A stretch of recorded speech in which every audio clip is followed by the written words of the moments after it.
Pessoal, tudo bem? Bom estar com vocês hoje. A gente vai conversar sobre viver e deixar ir. Esse é um dos temas, é um dos módulos do nosso curso. Esse é um dos temas fundamentais que são pontos de virada, pontos-chave na nossa estrutura psíquica e que tem a ver diretamente com a nossa saúde mental. A gente começou conversando sobre bases da estrutura neurofisiológica, bases neurocientíficas do funcionamento daquilo que nós somos, a multidimensionalidade envolvida na experiência humana, falamos sobre confortabilidade, começamos a falar sobre os caminhos da autorrealização, o que impera para que essas manifestações todas confluam e possa acontecer.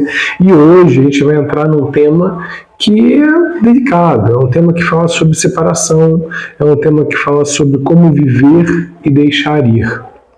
Primeira coisa que a gente tem que trazer à superfície da consciência para a gente entender e conseguir fazer essa virada de chave é compreender que existem muitas diferenças entre memória e imaginação, mas existe ainda mais pontos similares entre memória e imaginação. Por que eu estou trazendo isso para a gente conversar? Quando eu fecho os olhos e imagino o que eu almocei hoje, isso me parece um dado muito relevante, me parece um dado concreto, me parece um dado palpável e existe uma verossemelhança que foi fortificada por todos os meus sentidos de que aquilo foi que eu almocei hoje. E se eu imaginar o almoço que eu tive e imaginar que foi um almoço diferente? E se eu não ficar restrito somente à ideia imagética, só à imagem, e acrescentar paladar, acrescentar odor, ou seja, acrescentar gosto, cheiro, pessoas em volta, ruídos, conversas, risadas, acrescentar a essa imaginação vários outros aspectos, principalmente usando os outros sentidos, né? A gente conversou sobre isso, pontuamos sobre isso em algum outro momento, até aqui, da nossa jornada até aqui, e a gente conversou dos nossos 6 sentidos principais. Eu estou abrindo uma exceção para poder conversar sobre memória e imaginação como sendo um sentido. O dar-se conta de algum fenômeno, seja esse fenômeno vivenciado, experienciado pelos sentidos ou experienciado pelo sentido que percebe as coisas, o próprio anotador, o próprio escriba da consciência. E o escriba da consciência pode notar dados que vêm à estrutura cerebral por meio dos sentidos, ou ele pode notar dados que vêm à estrutura da consciência pela própria mão do escriba. Só que isso não está dissociado dos outros sentidos nem das outras vivências. Você não consegue imaginar uma cor que você não conhece. E quando a gente comenta, para ter ideia de como isso é forte, né? E não imagina um orangotango. Você vai imaginar um orangotango. Mesmo que você se pergunte, o que é um orangotango? Você vai imaginar um orangotango. Você vai imaginar um elefante. Essas imagens, elas invadem o sistema, uma vez que elas são evocadas. E nesse momento está sendo evocada pela audição, está sendo evocada pela visão, mas ela também é evocada pelo olfato, pela gustação, pelo tato. Então, os fenômenos, quanto mais intrincados com os sentidos, mais potência eles têm. Por isso que, às vezes, a gente faz um evento, um amigo meu uma vez me contou que numa viagem ele comprou um perfume e marcou esse perfume com uma viagem que foi muito legal, uma viagem que foi muito boa. A partir dali, todas as vezes que ele usa esse perfume, a experiência da viagem aflora na consciência dele. Isso é um reflexo condicionado, é um reflexo adquirido por conta de uma experiência. E esse é o ponto.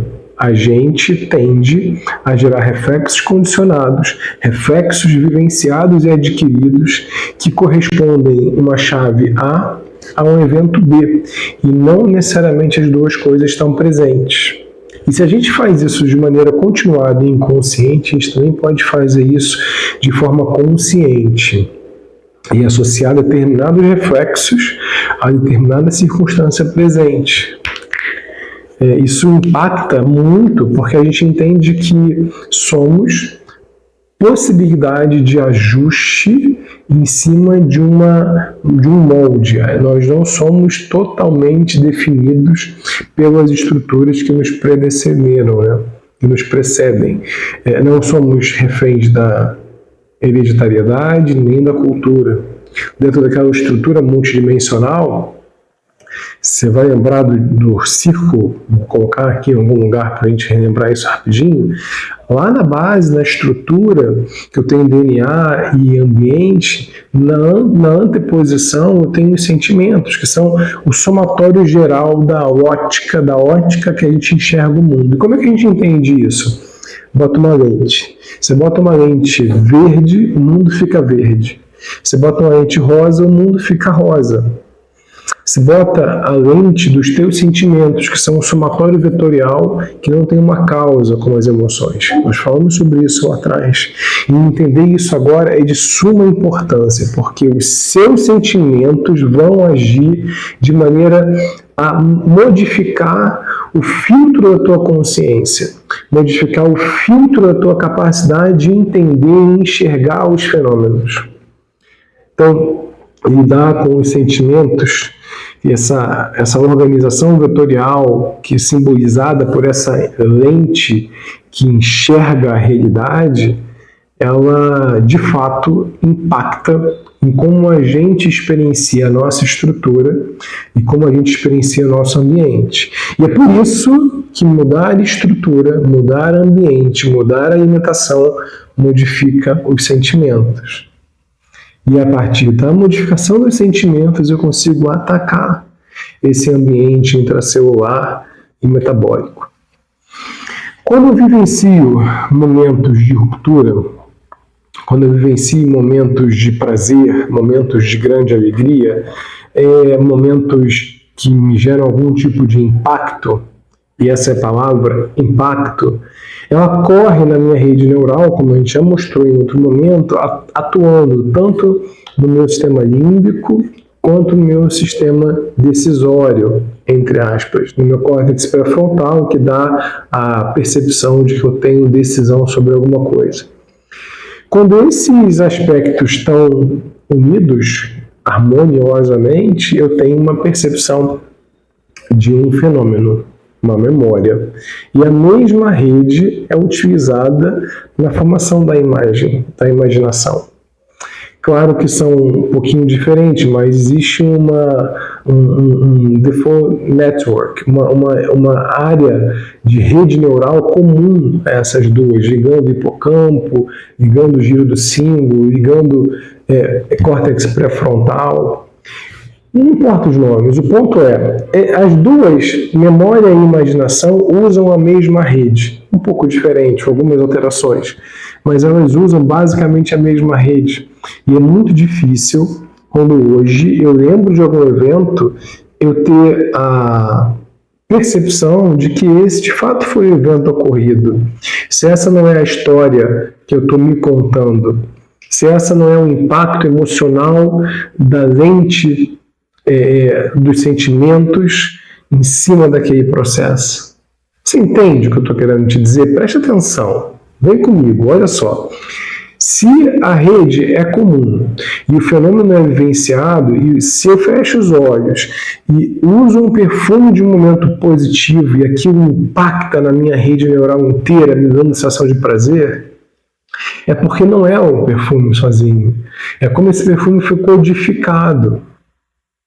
Isso impacta para a voz de algumas pessoas. Isso impacta para sentir o toque de algumas pessoas. Isso impacta por andar em algum lugar. Impacta em entender que aqui é um lugar que não é seguro, ou que esse é um lugar em que eu posso ficar à vontade. Isso impacta em como o dado é processado. Eu quero que você entenda que a tua memória, ela não é tão confiável quanto você imagina. A tua memória, ela passa pelo filtro dos sentidos. E quando ela se organiza na tua estrutura cortical, quando ela se organiza no teu sistema nervoso central, e ela pode ser acessada em algum momento, ela vem carregada de um monte de outras coisas. que são imaginadas, acrescentadas ou retiradas. E é por isso que tem várias terapias que não utilizam um entendimento cognitivo efetivo daquele processo, mas que levam o corpo a uma determinada vibração, uma determinada percepção que explode em dopamina, explode em ocitocina, explode em serotonina, e aí a determinada memória que antes tinha um impacto ultra negativo naquela pessoa, de repente, quando aquela memória é acessada, quando aquela rede neural é acessada com um boom de dopamina, um boom de serotonina, aquela memória assim, negativa, traumática, simplesmente se desfaz. Agora, como isso funciona? Quais são os pontos que eu vou apertar? Ninguém sabe. Ninguém sabe. A gente sabe que se a gente leva a experiência sensorial para um lado positivo e joga uma experiência, ela conecta, uma coisa gruda na outra. A mesma coisa do outro lado. Eu pego uma experiência sensorial, conecto com um evento negativo, ela conecta. E se ela conectou em algum momento, eu posso desconectar, ou eu posso, melhor ainda, fazer uma conexão ainda mais forte e ressignificar traumas, ressignificar papéis, ressignificar memórias, porque as memórias, elas são preenchidas, recheadas de imaginação. E a imaginação não é desvencilhada da memória, muito pelo contrário, eu não consigo imaginar algo que eu não tenha um dado sobre. Simplesmente não faz parte do meu rol de possibilidades, a mistura mental não conecta com aquilo. Então, quero que você entenda isso. Memória e imaginação usam rede neural muito parecida. E isso é um ponto muito importante. Vivenciar determinadas estruturas e canais e experiências podem ressignificar as suas memórias, inclusive as traumáticas. Por que eu estou falando disso? Porque a gente tem como um dos pontos principais a percepção da separatividade. E aí, uma vez separado daquilo que eu tenho apreço, é um modo mais romântico de dizer, mas daquilo que eu tenho apego, e uma vez que eu sou separado disso, eu gero uma dor. E entenda que, viu, presta atenção, a dor social, a dor psíquica, ela dói basicamente nas mesmas áreas que a dor biológica. Então, essa ideia de que, não, isso é uma dor social no trabalho, isso é uma dor que não faz muito sentido aqui, muito pelo contrário, isso dói. Isso dói e isso gera consequências, né? Os abusos psíquicos, psicológicos, eles são intensos, tanto quanto as dores biológicas, mas elas não deixam as marcas evidentes, né? As marcas, elas ficam invisíveis aos olhos. Isso não quer dizer que não aconteçam.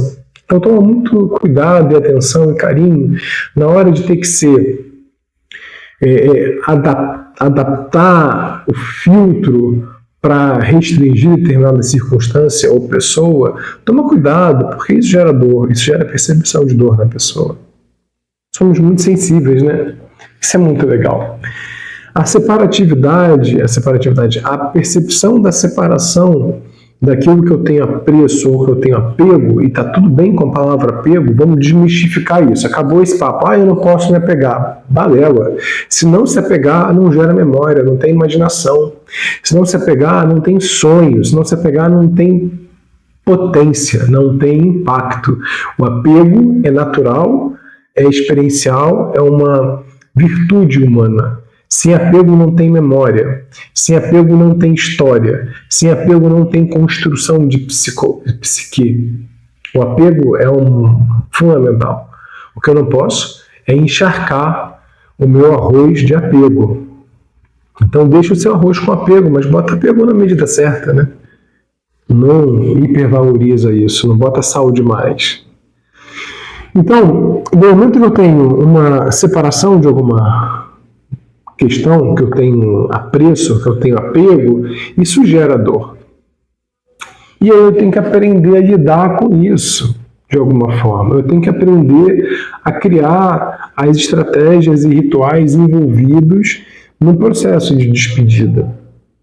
E o que a gente entende enquanto despedida Eu vou agora maximizar isso para que a gente consiga compreender e estarmos na mesma página.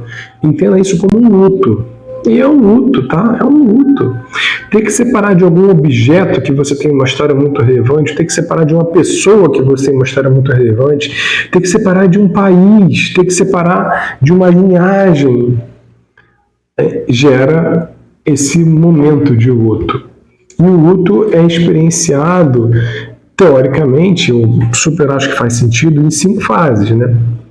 Eu tenho a primeira fase de negação, não tá, não é, não vai acontecer, a gente vai voltar, o fulano não morreu, minha mãe não morreu, meu pai não morreu, você é o amor da minha vida e eu não vou aceitar que você vá embora. Depois isso vem para o segundo estágio, que é o da raiva, que é o da revolta, do sacanagem, filho da mãe, como é que você me deixou? Não pode, isso é um absurdo. Eu vou acabar com você, eu vou, enfim, denunciar na polícia, eu vou, enfim, fazer o que tiver que fazer. Essa fase da raiva, ela também é necessária. Ela é um processo de maturação emocional, de que antes não era aceito, não era percebido, eu emocionalmente negava, apesar de intelectualmente aceitar, ok? E aí, em algum segundo momento, eu percebo a raiva e a frustração. Entenda, na medicina tradicional chinesa, raiva, irritabilidade e frustração fazem parte do mesmo componente. Fazem parte da mesma estrutura emocional. Então eu tenho que lidar com a minha frustração de ter perdido, eu tenho que lidar com a raiva de ter perdido, eu tenho que lidar com a irritação. Então assim, tá percebendo que está muito irritado? O teu componente de raiva, irritação e frustração está ativado, talvez ativado de maneira desorganizada, né? Não é não ter raiva, é não ser raivoso. São coisas totalmente diferentes. Totalmente diferentes. Desse momento de raiva eu passo para a barganha. Eu começo a barganhar com a pessoa, eu começo a barganhar com o mistério da vida, eu começo a barganhar com Deus, eu começo a barganhar com os envolvidos, com os amigos, com os filhos. Eu começo a barganhar com o que eu tenho. Eu estou sofrendo, eu estou com dor, a raiva passou, mas, poxa, será que se eu parar de comer McDonald's, será que a minha mãe volta à vida? E aí eu faço promessas. É bonito, né? Veja, será que agora, então, que se resolveu sair da minha vida, meu grande amor, eu vou fazer todos os seus desejos sexuais? E aí com isso a gente vai conseguir continuar junto? E às vezes até tem uns reencontros por conta dessas coisas, né? Que geralmente não funcionam muito bem. Mas então vem essa fase da barganha. Eu vou aproveitar, paciência, vamos cortar o roteiro. Nesse ponto é importante você ter muita atenção. Porque quando a separação é algo que está para além dos sentidos, ou seja, uma morte biológica, que a morte em essência ela não existe, mas a morte biológica se manifesta e eu não consigo ter acesso pelos meus sentidos tradicionais a aquela pessoa, ou aquele pet, ou enfim, aquela casa que foi destruída, eu vou barganhar com o sobrenatural, vou barganhar com Deus, vou barganhar com o mistério da vida, vou barganhar com aquilo que eu entendo ser a interface de conexão com aquilo que nos faz ser o que somos e com essa essência compartilhada. Não precisa entender tudo que eu falei agora. Mas quando a separação ela é acessível ainda, quando é um cônjuge, quando é um parceiro, quando é alguém que se mudou para longe, um amigo, e eu começo a barganhar, eu começo a oferecer coisas que não são sustentáveis. Cara, nossa, presta atenção nisso. Pega isso que eu estou te dizendo. A gente não consegue ter uma saúde mental boa se não tiver organizado numa rotina sustentável. Presta atenção no que eu estou te dizendo. Só que nessa hora, a gente perde totalmente o senso. Totalmente o senso. Eu já vi casos de um amigo que queria adotar o filho de uma ex-namorada. De tamanho desespero pela separação dos dois. Por sorte, a menina disse que não queria, que a criança tinha que ter pai, né? E que ela não podia fazer isso com ela, com a criança e com o pai da criança. Ainda bem. Então preste atenção no que eu estou te dizendo. Essa fase da barganha, quando a separatividade não é de cunho sensitivo no sentido de sentidos, ela é perigosa. Você entra inconscientemente nisso e você tem que se ater, voltar ao centro, respirar, entender a circunstância, entender a situação. Para aí sim, você decidir o que você quer ou não quer mudar na sua vida, para ver se vale a pena tentar estruturar um modo para que caiba a relação. Desse momento da barganha em diante, a gente passa por uma grande transformação, né? Você sai da raiva que estava lá atrás, passa na barganha e vem um quadro depressivo, de desânimo, de desajuste, onde a percepção de descompasso fica muito latente, né? E, putz, isso é uma grande oportunidade, enorme oportunidade. Quando a gente percebe esse desencaixe na vida, e ele está presente o tempo inteiro, presta atenção, ele está presente o tempo inteiro. Quando a gente percebe isso de maneira muito intensa, se abre na gente a possibilidade de autoinvestigação. Se abre na gente a possibilidade de resolver mexer nisso aí. Está desencaixado, estou sentindo que não está encaixado, está faltando alguma coisa. O que está faltando? O que está faltando? E essa é uma pergunta que faz parte da nossa estrutura de investigação contemplativa. O que está faltando? O que é isso? Quem sou eu? Não vou aprofundar nisso agora. Quem já viu, já sabe para onde a gente vai apontar. Mas agora eu quero que você entenda, putz, o que é isso que está faltando?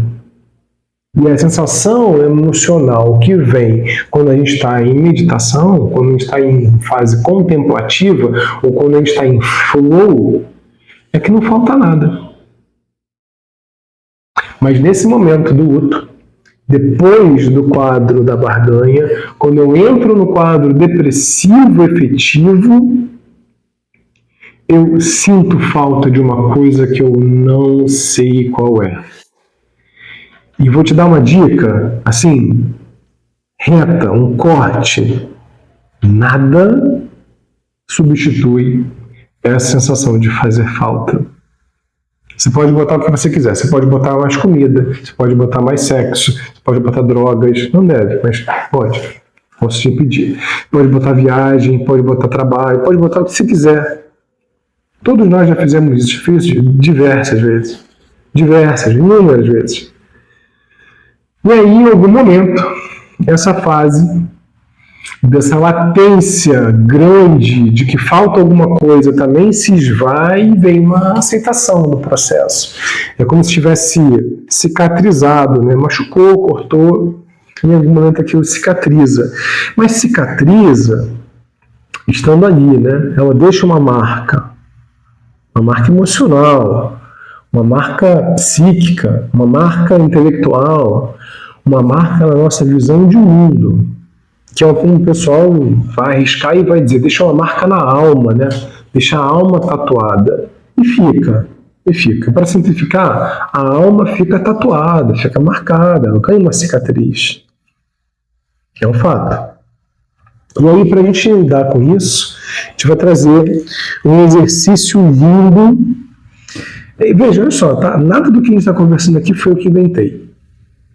Nada. Eu só estou organizando e estruturando para que você tenha a capacidade de entender a sua saúde mental como uma esfera da sua vida que precisa, e aí o termo precisa, em positivo, precisa ser dada atenção. Que são as 5 lembranças. Quais são essas 5 lembranças do Bodhisattva? É um termo, né, de outra cultura, que fala sobre aquele ser luminoso ou iluminado. As 5 lembranças são eu vou envelhecer e eu não posso evitar o meu envelhecimento. A gente tem como envelhecer bem, tá? Como todas as outras lembranças, eu tenho como fazê-las bem, mas eu não tenho como evitar que aconteça. A doença faz parte da minha natureza e eu não tenho como evitar de adoecer. Sabe por quê? Porque nós somos tempo. Preste atenção nisso. Nós somos tempo. Causas e condições estão unidas para que a gente exista, para que esse encontro se manifeste, esse fenômeno aconteça. E isso depende de causas, inclusive a temporalidade.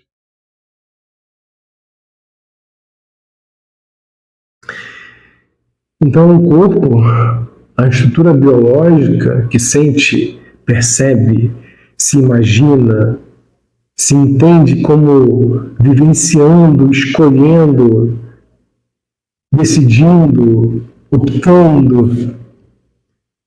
Essa estrutura ela é limitada ao tempo. E dentro do círculo do tempo, ela inicia, aparece, ela acaba, ela desaparece. Mas o tempo em si, a gente não vai discutir isso também hoje. Não dá. Mas o tempo em si não é a base da existência. Existe algo que se manifesta antes do tempo. E o tempo, como essência compartilhada, se manifesta, aparecendo e desaparecendo. E é por isso que a morte biológica existe. Biológica existe. Percebe que a gente está entrando num ponto muito mais suave, sutil, que eu preciso que você esteja junto comigo, eu preciso que você me acompanhe. Então, o envelhecimento faz parte da minha natureza, eu não posso evitar. A doença faz parte da minha natureza, eu não posso evitar. A morte faz parte da minha natureza, eu não posso evitar. E aí vem um ponto a mais, né? O ponto a mais que vem agora é a... E aí vem um ponto a mais, né? Que é a própria separação. A separação de todos que eu tenho apreço ou que eu tenho apego, de tudo e todos que eu tenho apego, ela é inevitável. Eu não vou conseguir evitar a separação. Seja por causas geográficas, seja por conta de mudanças nos trilhos da vida, seja por conta da morte biológica. Então, no senso daquele que percebe, daquele que imagina, daquele que lembra, daquele que interage, daquele que imagina, daquele que decide, daquele que se percebe decidindo, se percebe escolhendo, no campo do Rogério, a separação é inevitável. E os meus atos são as minhas únicas posses verdadeiras. E eu não consigo evitar, não tem como, as consequências dos atos que são feitos. E é óbvio, a gente não consegue medir todas as variáveis envolvidas com determinada circunstância. A gente não consegue entender, imaginar, supor todas as variáveis envolvidas. Consequentemente, a gente não consegue botar a mão ali na frente para entender o que vai acontecer de cada ato. E o que a gente pode é estar o mais atento possível, o mais carinhoso e aberto possível para que cada ato seja um ato inteiro e mais inteiro possível, para que a gente não tenha que lidar com consequências não favoráveis, né? Mas consequências que contrariem as nossas crenças e valores, que não firam, que não rompam aquele terceiro pilar, crenças e valores na dimensão intelectual com a dimensão do significado, da visão de mundo, para não ter uma ruptura nisso. Mas é isso, a gente não consegue evitar as consequências dos atos. Então guarda isso. Lembra das 5 lembranças do ser iluminado, dos seres iluminados, dos seres que iluminam, né? Do Bodhisattva. Guarda essas lembranças porque elas ajudam a gente na hora de lidar com a separação que faz parte inerente da vida. E isso abre mais um ponto para a gente. Presta atenção. Se eu sei que eu sou limitado no tempo, se eu sei que aquilo que eu chamo de eu depende de causas e condições que nesse momento estão acopladas de forma a gerar esse encontro, em outro momento elas não estarão, e que é inevitável, pode ser postergado, pode ser adiado, mas ela é inevitável. Ainda que a gente arranje um jeito de transferir a consciência para nuvem, fazer download num corpo supostamente com um tempo de validade inexistente, ainda assim, esse processo aí vai depender de causas e condições e vai continuar limitado ao tempo de qualquer forma. Então, ainda que a gente encontre um modo de supostamente viver para sempre, o sol vai explodir. Pô, na frente, não tem o que fazer com isso. Entenda? Eu posso mudar a ordem de grandeza, mas eu continuo limitado ao tempo, porque nós somos tempo. Então, o que eu posso fazer é ter potência para ter impacto e com isso poder desfrutar da vida. Desfrutar desse rio imenso de possibilidades que se colocam diante da gente. Entender que quando o rio passa, eu atravesso o rio, a gente já é ok. Não sou nem eu mesmo, muito menos o rio é o mesmo.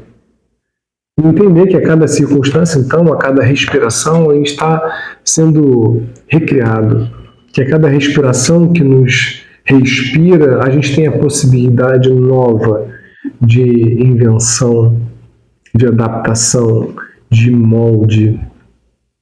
E que eu não faço mais, nunca fiz, mas não faz nem sentido mais eu ser preso à ideia das minhas memórias, dos meus passados. Porque a gente já entendeu que passado, que memória é recheada de imaginação.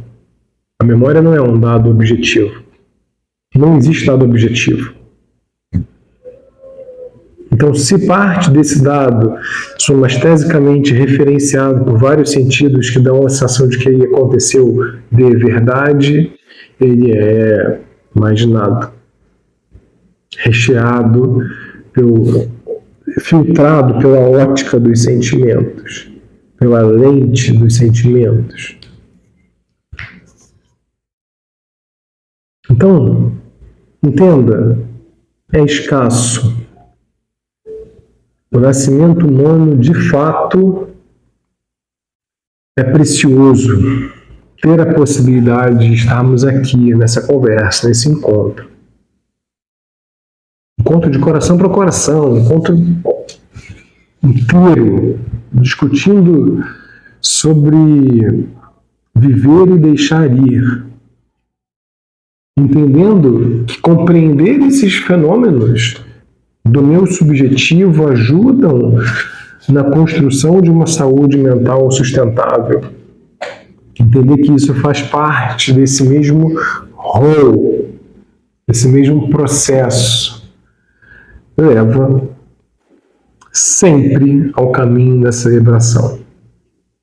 E aí a gente vem aquele ponto, né? Carpe diem, vou aproveitar a vida, vou fazer porque amanhã não existe. Não é isso, não é isso, não é isso. Fazer isso é bobagem. Vai quebrar as pernas, fato. O amanhã existe. Isso não está acessível agora. Deixa eu melhorar, não ficou bom. O amanhã existe, isso não está acessível hoje. Como o passado também existe, não está acessível hoje. Você pode imaginar o futuro, você pode imaginar o passado, você pode lembrar do futuro, você pode lembrar do passado. Entendo o que eu quis dizer agora. Mas hoje, o que está disponível, acessível, é o que está acontecendo. E você tem que trazer a capacidade de celebrar para os seus dias. Óbvio, tem dia que vai chover, tem dia que vai fazer sol, tem dia que vai ventar muito, tem dia que vai estar com um sol inebriante, tem dia que o convite é da introspecção por conta de um céu mais nublado. Você tem que tentar aprender a lidar e celebrar todos os aspectos. Um outro modo de falar isso é falar, aproveitar a sua primavera, seu verão, seu outono, seu inverno. Inclusive tem o nome de um filme bacana. A gente vai depois conversar sobre esses filmes todos. Entenda, você não pode evitar as consequências dos seus atos. Não é que o amanhã não exista, isso não está disponível hoje. Entende isso? Eu troquei a palavra agora por hoje por um momento, uma questão muito importante que vai ser alvo de uma conversa nossa muito especial. Foi um deslize, uma palavra escolhida erradamente, se é que a gente pode dizer alguma coisa errada, né? Mas enfim, é errado, escolhida erradamente. Celebre a sua vida. E a celebração depende do seu significado. Para celebrar a vida dentro da sua roda dimensional, as suas crenças e ações têm que estar alinhadas com a sua visão de mundo. Você tem que fazer o que você acredita. E aí o que você faz te alimenta, te dá potência, te dá vivacidade. Isso é celebrar. Celebrar não significa virar à noite, não significa entorpecer a consciência, não significa comportamento sexual inadequado. Celebrar significa alinhar ações com crenças e valores. E se você está aqui até agora, é porque você tem essa coragem, você tem essa vontade, você tem essa disponibilidade de entrar e ir além, e aprofundar, e elevar a sua potência. Aproveita. Aproveita que hoje a gente conversou sobre grandes marcadores da vida de todos nós. Assiste essa aula outras vezes, assiste esse papo outras vezes, para que isso consolide e fique aí estabelecido, estável para os próximos momentos, viu? Volta com vocês e a gente se vê de novo no nosso próximo encontro.